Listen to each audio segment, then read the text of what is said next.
بسم اللہ الرحمن الرحیم۔ السلام علیکم دوستو، اللہ تبارک و تعالی قرآن پاک کی سورہ ال عمران میں ارشاد فرماتا ہے، اور بے شک اللہ تبارک و تعالی کا پہلا گھر ہے جو لوگوں کے لیے مقرر کیا گیا، وہ مکہ میں ہے، جو تمام دنیا کے لیے برکت والا اور ہدایت والا ہے۔ میرے دوستو، کیا آپ جانتے ہیں کہ دنیا میں سب سے پہلے اللہ تبارک و تعالی نے اپنے گھر خانہ کعبہ کو کس طرح اور کب بنایا؟ کیا یہ بات سچ ہے کہ اللہ تبارک و تعالی نے خانہ کعبہ کو پیدا کیا؟ اور خانہ کعبہ کی تعمیر سب سے پہلے کس نے کی؟ اور خانہ کعبہ کا حج اور طواف کرنے والے سب سے پہلے کون لوگ تھے؟ اور آج جو خانہ کعبہ ہم دیکھتے ہیں، اس کی تعمیر کتنے سو سال پرانی ہے؟ اور خانہ کعبہ کو اب تک کتنی بار تعمیر کیا جا چکا ہے؟ کعبہ شریف جب موجود نہیں تھا تو اس سے پہلے وہاں پر کیا تھا؟ اور خانہ کعبہ کا چھپا ہوا راز کیا ہے؟ دوستو، ان سارے سوالوں کا جواب قرآن و حدیث کی روشنی میں آج کی اس ویڈیو میں ہم آپ کو بتائیں گے، لہٰذا آپ سے ریکویسٹ کرتے ہیں کہ ہماری اس ویڈیو کو آخر تک ضرور دیکھیے گا۔ دوستو، خانہ کعبہ ایک ایسا مقدس مقام ہے جس کو دیکھنے کے لیے ہر مسلمان تڑپتا ہے، اور جس کا طواف کرنے کے لیے ہر مسلمان کا دل ترستا ہے۔ میرے دوستو، خانہ کعبہ کی موجودہ عمارت 404 سال پرانی ہے۔ خانہ کعبہ کو اب تک 10 مرتبہ تعمیر کیا جا چکا ہے۔ میرے دوستو، خانہ کعبہ کی سب سے پہلی تعمیر حضرت آدم علیہ السلام کی تخلیق سے 2000 سال پہلے ہوئی، اور خانہ کعبہ کی سب سے پہلی تعمیر فرشتوں نے کی۔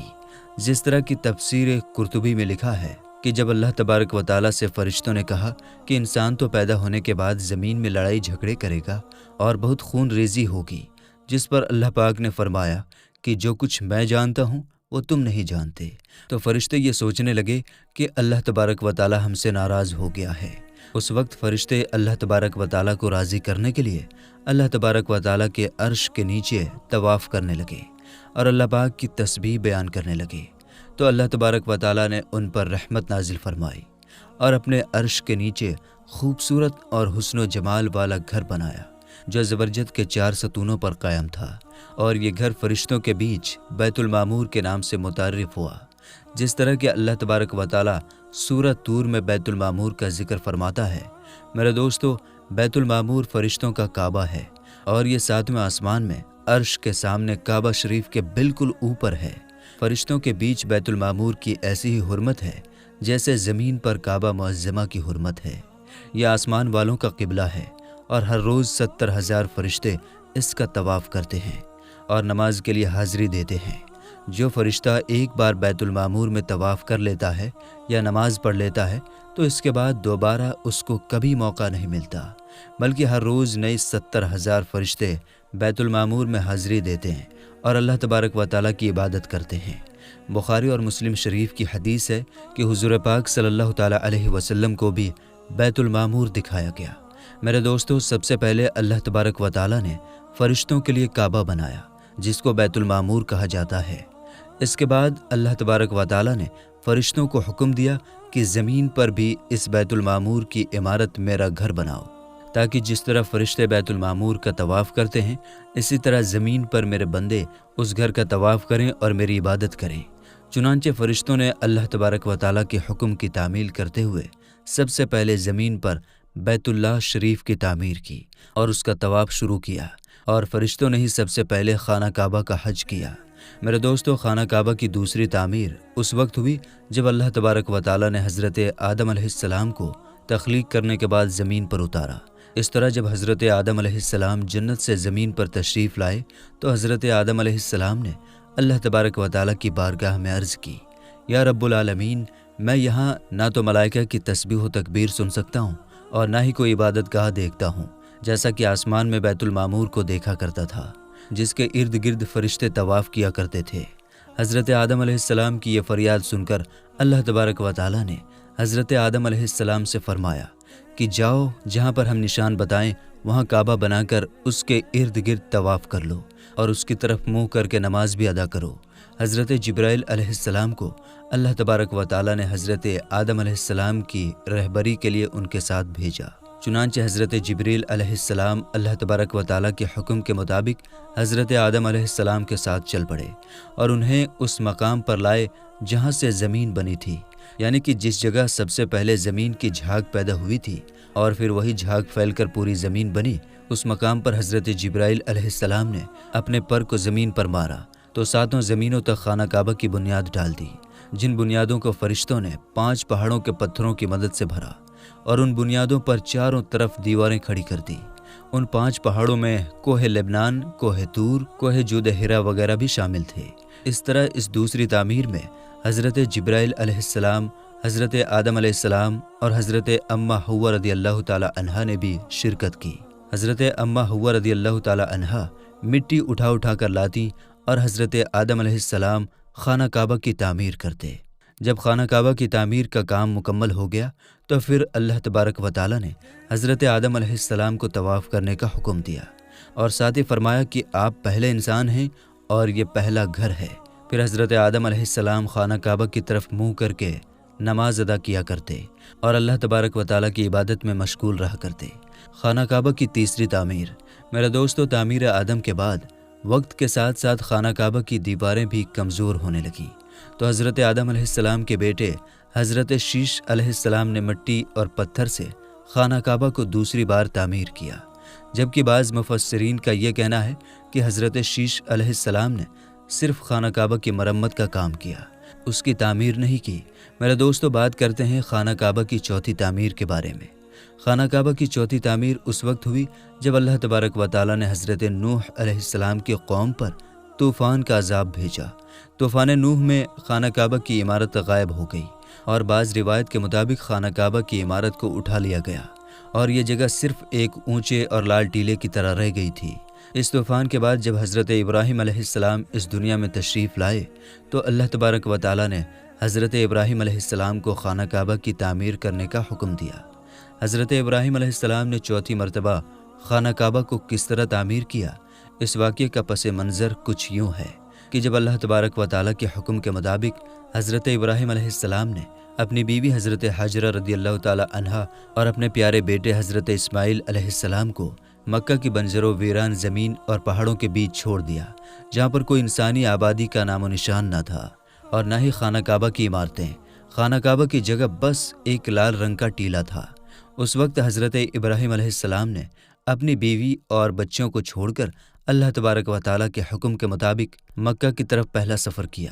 اس کے بعد جب دوسری دفعہ حضرت ابراہیم علیہ السلام اپنے خاندان سے ملنے کے لیے فلسطین سے مکہ آئے تو تب حضرت اسماعیل علیہ السلام کی قربانی کا واقعہ پیش آیا، اور تیسری بار جب حضرت ابراہیم علیہ السلام مکہ میں تشریف لائے تو حضرت اسماعیل علیہ السلام کی شادی ہوئی اور اس وقت حضرت حاجرہ رضی اللہ تعالی عنہا کا انتقال ہو چکا تھا۔